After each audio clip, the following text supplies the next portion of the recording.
नमस्कार दोस्तों। आज 1939 के भारत से हम लोग शुरुआत करेंगे। उससे पहले ये क्लास में हम लोगों ने पढ़ा था पहले प्रांतीय चुनाव, जो 28 महीने के बाद सरकारों का रिजाइन देना, उसके बाद की जो परिस्थितियां थी सेकेंड वर्ल्ड वॉर में, जिस तरीके से युद्ध में हम उलझ गए। तो एक तो मंत्रिमंडलों का त्यागपत्र, दूसरी तरफ कांग्रेस के अंदर भी एक संकट गहरा गया। दिक्कतें आती हैं तो हटछोड़ से आती हैं।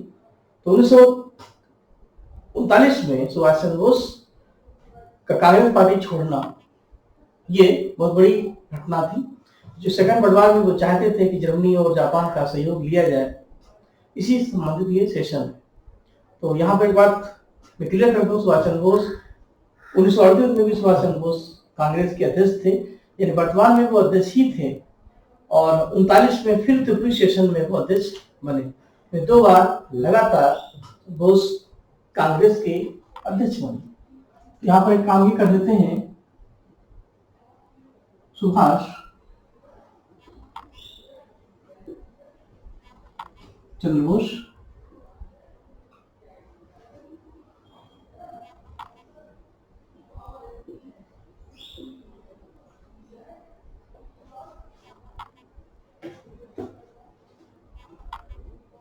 कांग्रेस के 2 बार अध्यक्ष बने।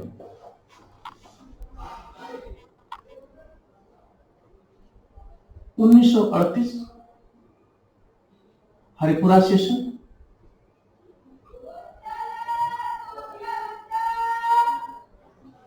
और 1939 का त्रिपुरी सेशन।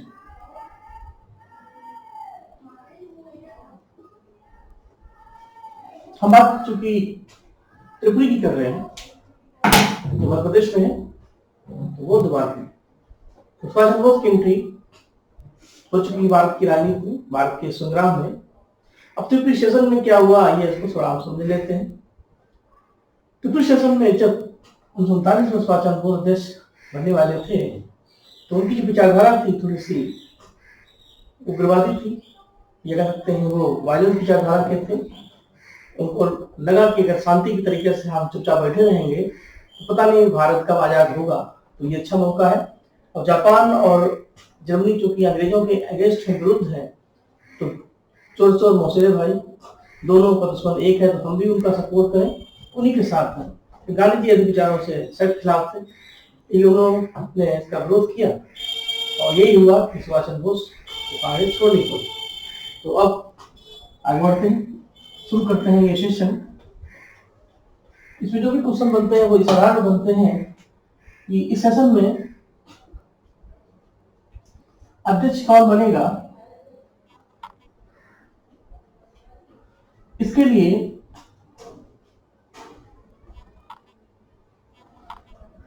जो कैंडिडेट थे, उम्मीदवार थे,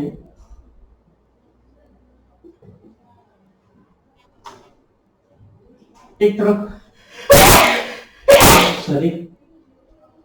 एस.सी. बोस और दूसरी तरफ पट्टाभी सीतारामैया। क्योंकि हम लोग नेचुरल हैं तो नेचुरलिटी होनी चाहिए। अब चलेंगे तो गिरेंगे भी, क्लास है नेचुरल है। जैसे आप अपना लेते हैं तो मौसम थोड़ा सा खबर था, थोड़ा सर्दी लगी है, ये थोड़ी सी दिक्कत है, बोलने में चीखें भी आ रही, तो इसको आप नेचुरली ही एक्सेप्ट करें। अगर कोई मेरी जगह पर आप भी होते तो आप छींक आए का मतलब नहीं कि हम इससे हट जाए, मैच तो खेलना ही पड़ेगा। तो इसलिए सब प्राकृतिक है, स्वाभाविक होता है। तो सुभाष चंद्र बोस और मेन फोकस करें कॉन्सेप्ट पर जो हम कर रहे हैं। सुभाष चंद्र बोस, पट्टाभी सीतारामैया, ये 2 उम्मीदवार थे। और रमैया जब थे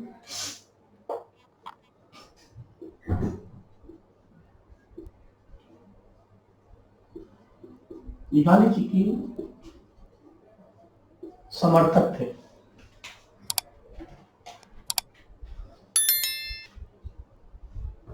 लेकिन फाइनली सुभाष चंद्र बोस की जीत हुई, रमैया की हार हुई। तो त्रिपुरी शासन के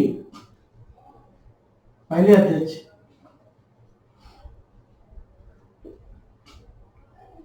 सुभाष बने।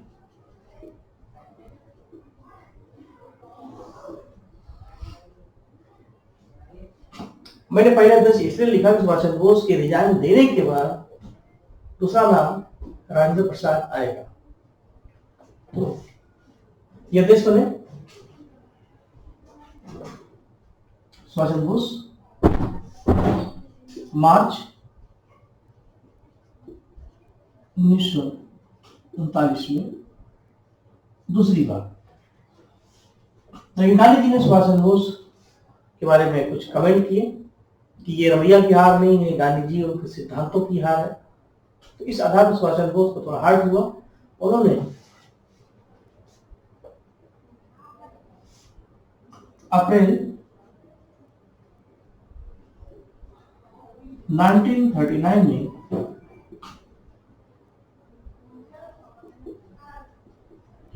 कांग्रेस से रिजाइन दिया।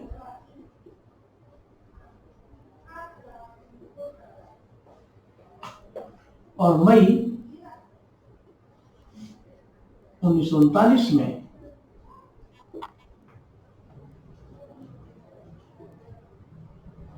हार्वर्ड ब्लॉक पार्टी ये संस्था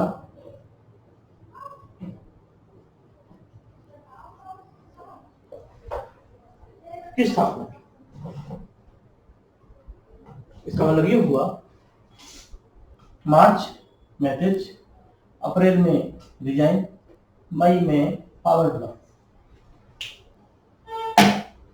सुभाष चंद्र बोस के रिजाइन देने के बाद कांग्रेस को चलाना ही था। तो उसकी दूसरे अध्यक्ष जो उनके स्थान पर बने वो है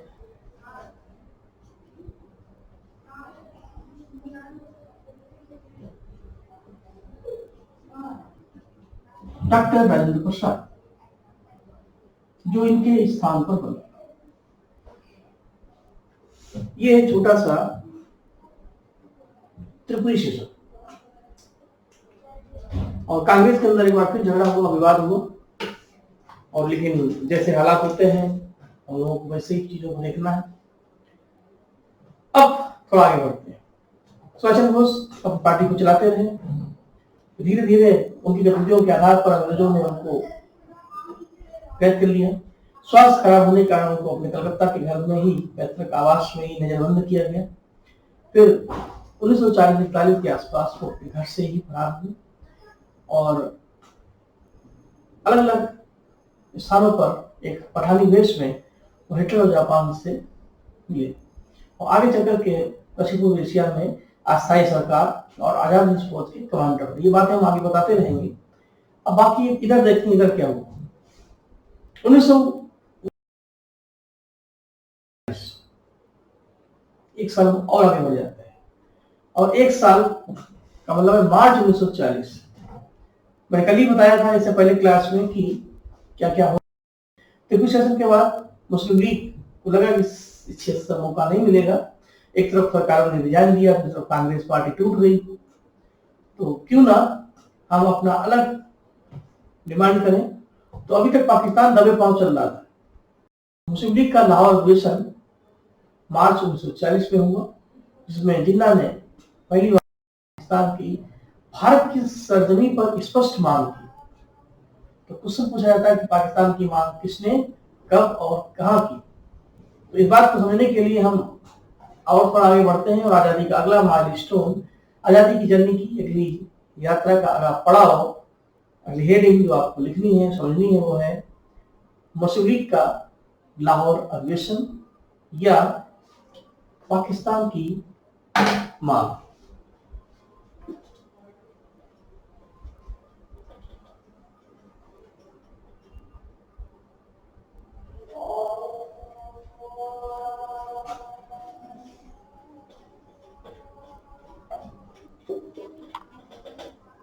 पाकिस्तान की मांग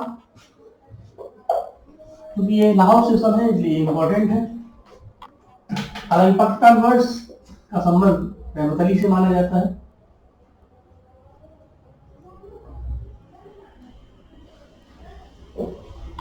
पाकिस्तान की डिमांड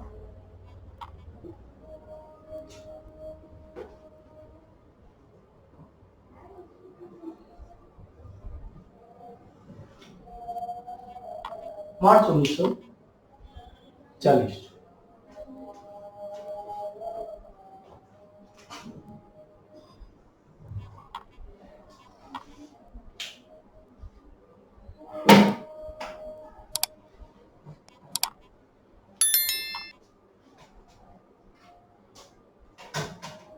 चलिए, पाकिस्तान की मांग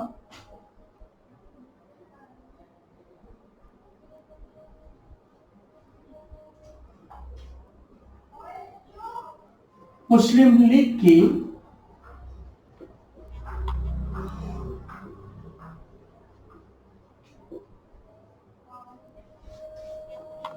लाहौर अधिवेशन में हुई।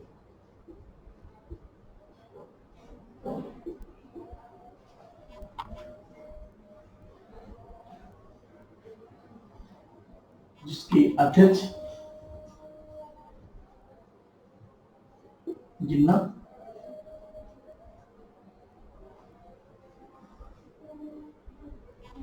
और वर्ष 1940। तीन बातें निकलती हैं, कब, किसके द्वारा और कहा, और था क्या, पाकिस्तान की मांग। कई लोगों ने इसका सपोर्ट किया, जैसे फजलुल हक ने इसका समर्थन किया, जितने भी उनके साथ थे। आगा खान ने इसका समर्थन किया और इसी आधार पर जिन्ना ने इसको स्पष्ट रूप से रखा। लेकिन बात अगर पाकिस्तान की करें तो पाकिस्तान शब्द जो है वो जिन्ना का नहीं।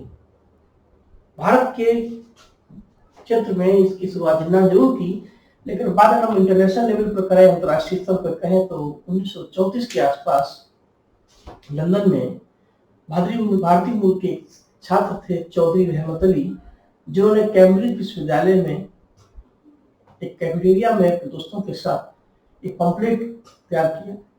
उसी में भारतीय क्षेत्र में जो मुस्लिम क्षेत्र थे उन्हीं को मिलाकर के एक शब्द बना था पाकिस्तान, और जो मिलके बनता है आगे चल करके पाकिस्तान। तो भारत में पाकिस्तान की मांग आया तो जिन्ना, और अंतर्राष्ट्रीय लेवल पर पाकिस्तान शब्द के जनक, उसकी पहली व्याख्या, पहला प्रयोग, तो आंसर होगा रहमत अली, क्योंकि यहाँ 34 है, वहां 40 है। तो इस आधार पर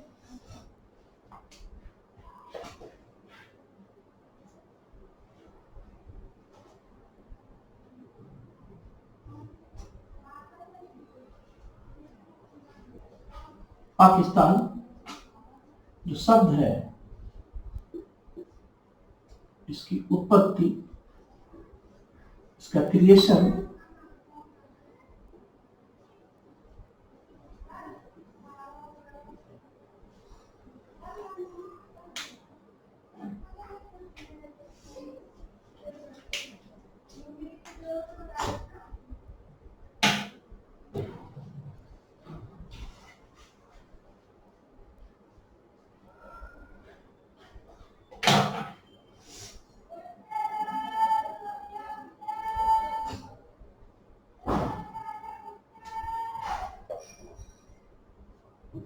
इसके जनक या फादर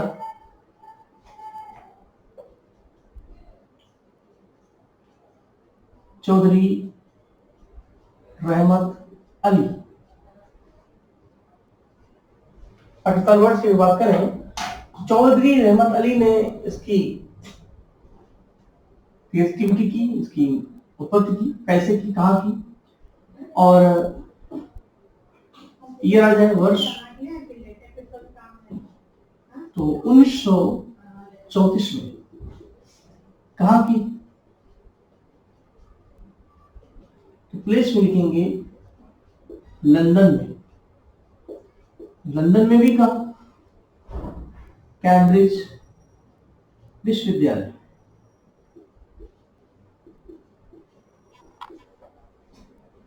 और किसमें की, एक इनका आर्टिकल है, एक लेख है, उसका शीर्षक टाइटल है नाउ और नेवर। इसको हिंदी में बोलते हैं अभी नहीं तो कभी नहीं। बाकी कंटेंट और ज्यादा बड़ा है, कि हम केवल शुरुआत के ये कीवर्ड्स निकाल लें तो नाउ और नेवर, अभी नहीं तो कभी नहीं, इस शीर्षक में उन्होंने PAKSTAN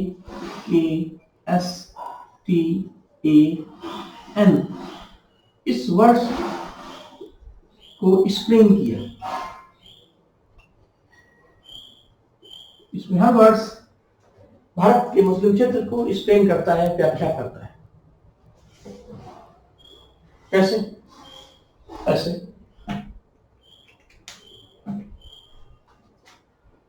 तो चौधरी जहां तक इसके जनक हैं 1934 में लंदन में, नाउ और नेवर कंप्लीट में उन्होंने इस वर्ड्स को डिफाइन किया। तो इसमें PAKSTAN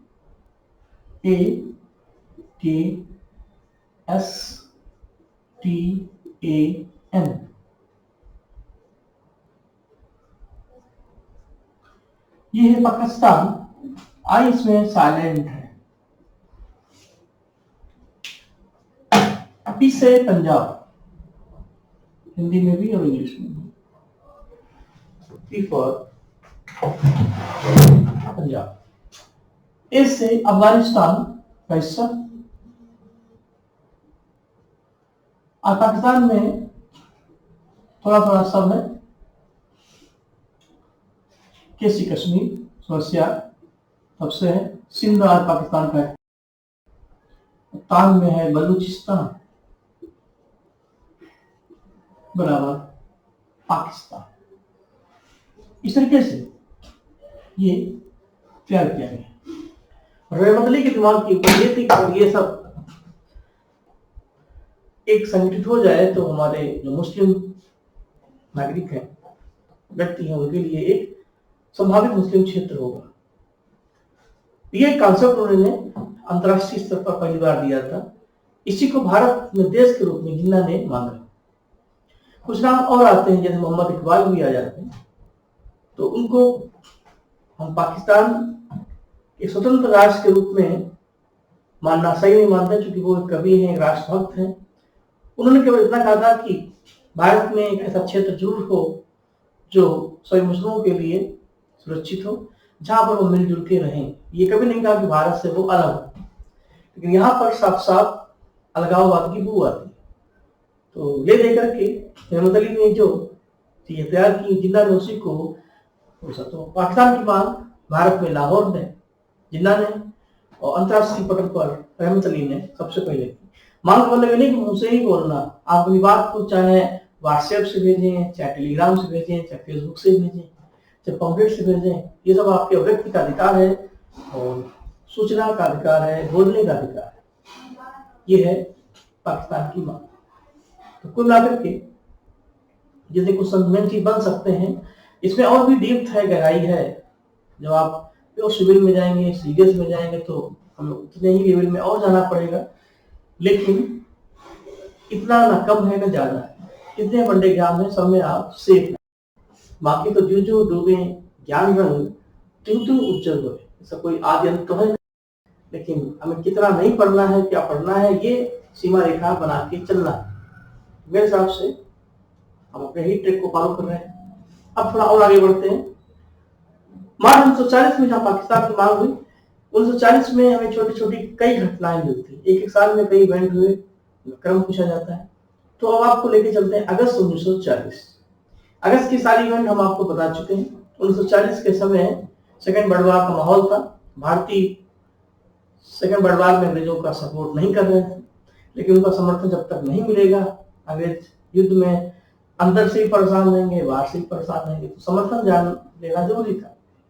तो भारत के गवर्नर जनरल लिन लिथगो, उसने भारत के लॉर्ड वायसराय थे, तो उन्होंने अगस्त 1940 में एक प्रपोजल दिया, एक प्रस्ताव दिया, एक ऑफर दिया, एक लॉलीपॉप दिया कि आप युद्ध में हमारा साथ दें, तो आगे चल करके हम आपके लिए कुछ प्रस्ताव लाएंगे, जैसे संविधान सभा और बाकी बात। संविधान सभा की बात अगस्त प्रस्ताव में भी की गई, किस मिशन में भी की गई, केवल मिशन में भी की गई, लेकिन संविधान सभा वास्तव रूप में केवल मिशन के प्रयास से ही बनी। तो अगस्त प्रस्ताव में बहुत ज्यादा नहीं बताने को है, लेकिन अगस्त की कई इवेंट है तो उसमें ये भी आती है।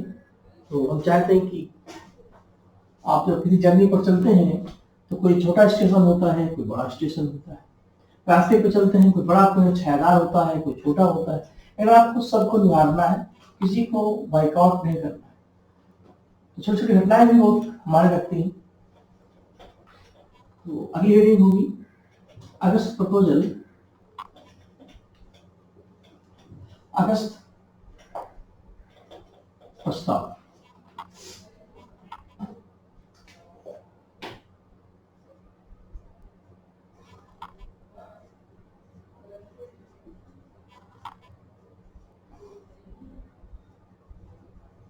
उन्नीस सौ 1940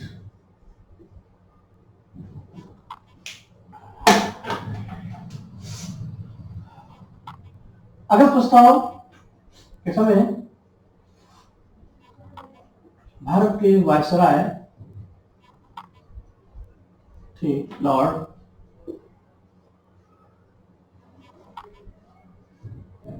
लिन लिथगो। इसलिए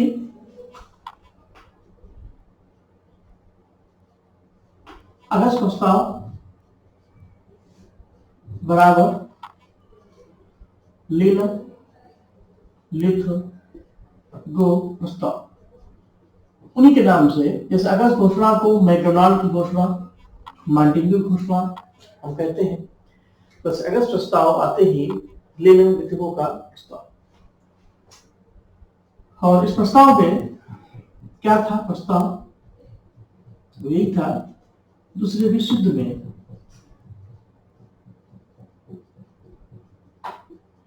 भारतीयों का समर्थन, सहयोग,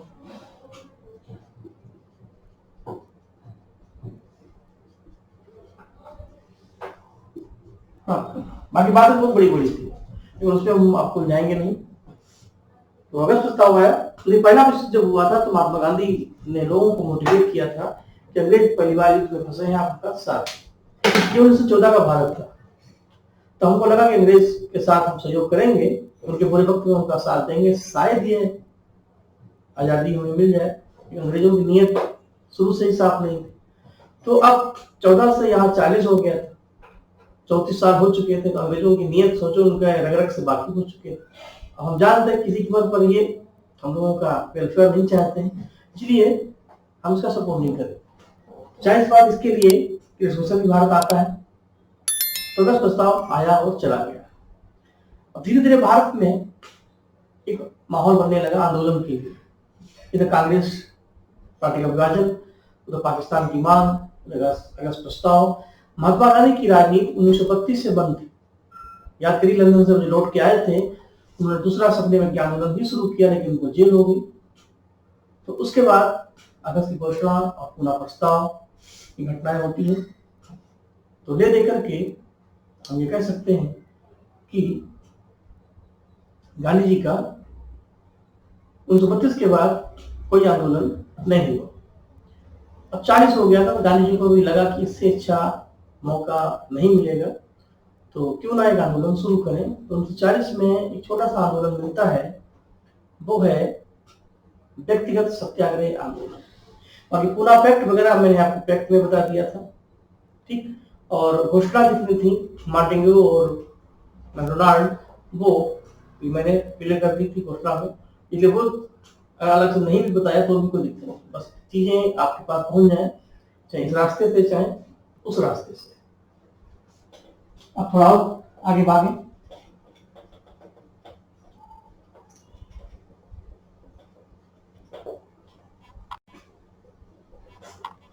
ये हेडिंग होगी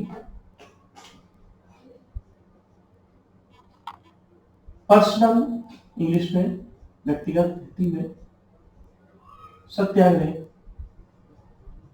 मूवमेंट, आंदोलन। व्यक्तिगत सत्याग्रह आंदोलन या पर्सनल सत्याग्रह मूवमेंट अक्टूबर 1940। गांधी जी का एक छोटा सा आंदोलन है जो चलते चलते चला नहीं, तो फिर भी कुछ धूल तोड़ी ही। व्यक्तिगत इसको क्यों कहते हैं, पहले ये समझ लीजिए। व्यक्तिगत इसलिए कहते हैं ये एक जन आंदोलन होगा या नहीं होगा, ये जनता की एटीट्यूड और मूड पर डिपेंड है, क्योंकि धक्का देके कोई आंदोलन तो होता नहीं। तो आंदोलन में पब्लिक साथ देगी नहीं देगी, इसी आधार पर गांधी ने इसका नाम व्यक्तिगत ही रखा।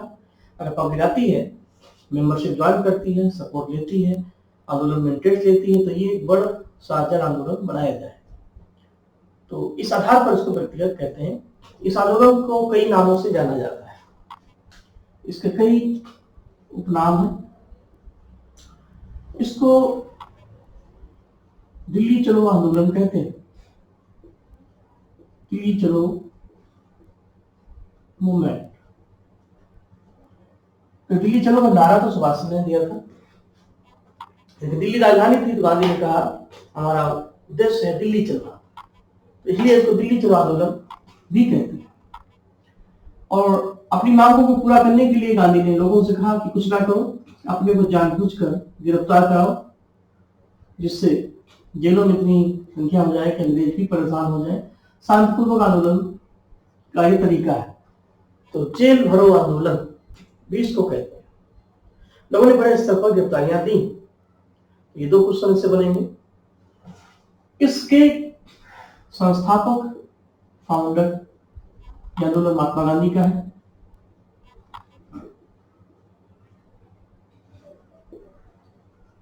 इसके कौन सदस्य हैं, क्योंकि ये सत्याग्रह है तो कौन इसका सत्याग्रही है जो गांधी जी के सिद्धांतों का समर्थक है।